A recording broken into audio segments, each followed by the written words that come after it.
अच्छा, ये मेरी छोटे छोटे प्यारे प्यारे गंदे गंदे मासूम मासूम बच्चे हैं। अस्सलाम वालेकुम करें ज़रा।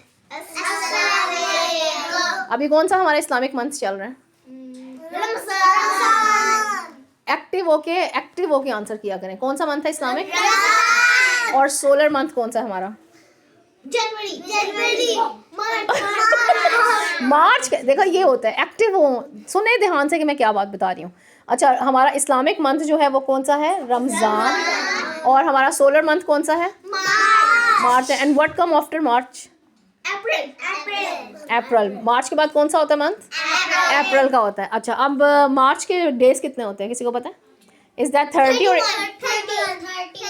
31 होते हैं, ये याद रखना है, ठीक है। और अप्रैल के कितने होंगे फिर? 30। वो कम होते चले जाते हैं। अच्छा जी, एक मंथ के 30 होते हैं, एक के 31 होते हैं, ठीक है। लेकिन जुलाई और अगस्त के 31 होते हैं, दोनों के क्या होते हैं? 31 होते हैं। अच्छा जी, अब हम जो बात करने लगे हैं, उस दिन मैंने आपसे कहा था मुझे नफली नमाज़ों के नाम चाहिए, ठीक है, जो कि आप में से कोई याद करके नहीं आया, बहुत बुरी बात है। नफली नमाज़ों के नाम बताना शुरू करें। सबसे पहले नफली नमाज कौन सी है भाई? इशाल, आप थोड़ा सा इधर होके बैठो, आप लोग कैमरे में नहीं आ रहे। अब रिश्तों पे नहीं, ऐसे टर्न होके बैठो थोड़ा, ताकि सब लोग आए कैमरे में। अच्छा, अब कुछ बेहतर है, मैं पीछे हो जाती हूँ। और अच्छा चलो, ऐसे बैठ कर लेते हैं हम। अच्छा, आप मुझे ज़रा बताना शुरू करें, सबसे पहली इंपॉर्टेंट तरीन जो नफली नमाज है वो कौन सी? तहज्जुद। कौन सी नमाज है? और इसकी अहमियत फ़र्ज़ नमाज़ों के बाद सबसे ज़्यादा है। फ़र्ज़ नमाज़ों के बाद सबसे अहमियत किसकी है?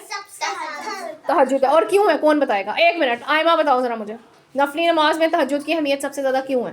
क्या बताया था मैंने, क्यों होती है भला? इशमाल आप बताओ बेटा, क्यों के? एक मिनट, हरीम आप बताएं, जिनको आता है वो तो रुक जाना। हाँ, क्यों होती है तहज्जुद की अहमियत सबसे ज़्यादा?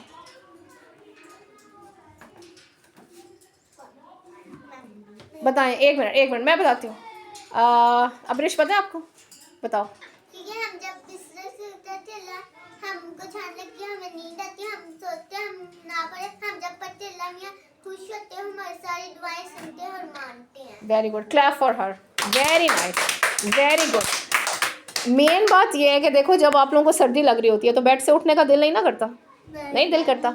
इसी तरह जब हम नफली नमाज पढ़ने के लिए स्पेशली उठते हैं बेड से, ठंडे पानी से वज़ू करते हैं, जैसे कि हमारे यहाँ गीज़र भी नहीं होते ना सर्दियों में, कम ही वो लोगों के घर गर्म पानी आता है, और हम स्पेशली उठते हैं और हम उठ के नमाज़ पढ़ते हैं, वज़ू करते हैं ठंडे पानी से, तो अल्लाह ताला बहुत खुश होते हैं।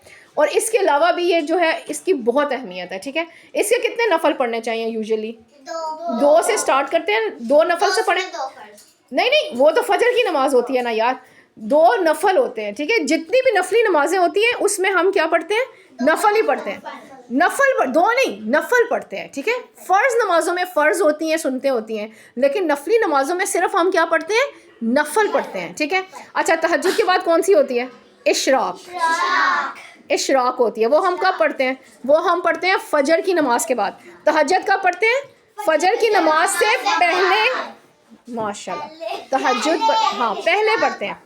इशराक हम पढ़ते हैं फजर की नमाज के बाद। एक्टिव हो जाओ। फजर की नमाज के बाद इशराक पढ़ते हैं, और इशराक के बाद एक और नफली नमाज आ जाती है, चाश्त आ जाती है, ठीक है। उसके बाद जो हमने मगरिब के बाद पढ़नी होती है उसको कहते हैं अवाबीन। क्या कहते हैं?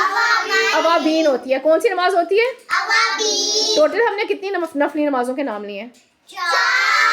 कहाँ से शुरू हो रही है? तहज्जुद, इशराक, चाश्त, अवाबीन। और रोज़ों में हम इशा के साथ कौन सी आजकल नफली नमाज पढ़ रहे हैं? वेरी गुड, नमाज तरावी। अब नमाज तरावी की भी वही नफली नमाजों की तरह की अहमियत है कि अगर हम पढ़ें तो हमें इसका सवाब बहुत होगा, अगर हम नहीं पढ़ेंगे तो हमें गुनाह इसका नहीं मिलेगा। फ़र्ज़ नमाजें वो हैं कि अगर आप वो नहीं पढ़ते तो अल्लाह ताला आपको उसके लिए पनिशमेंट करेगा। आपको पता है कुरान पाक में सबसे ज़्यादा क्वेश्चन जिस चीज़ के बारे में किया जाएगा क़यामत के बाद, मतलब कब्र में सबसे ज़्यादा सवाल किस चीज़ के बारे में और सबसे पहले पूछा जाएगा? नमाज का। और कुरान पाक में सबसे ज़्यादा जिस चीज़ के बारे में बात हुई है वो किसके बारे में बात हुई है?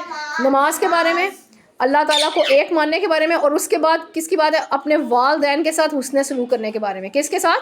वालदैन के साथ अच्छा सलूक करें। समझ आ गई? ये जो आप लोग बदतमीज़ी करते हैं ना मामा पापा के साथ, आगे से जवाब देते हैं, उनकी बात नहीं सुनते और वो बुला रही हैं तो ऐसे लेटे हुए हैं टीवी देख रहे हैं, तो ये क़यामत वाले दिन ना ये ठुस्सा ठुस्सा पटाइयाँ होंगी। क्या होंगी?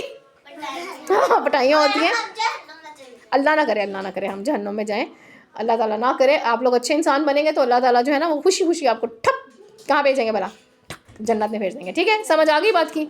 तो अब ये नफली नमाज़ों के बारे में घर में थोड़ा सा रिवाइज कर लेना। जी बताते हैं जल्दी।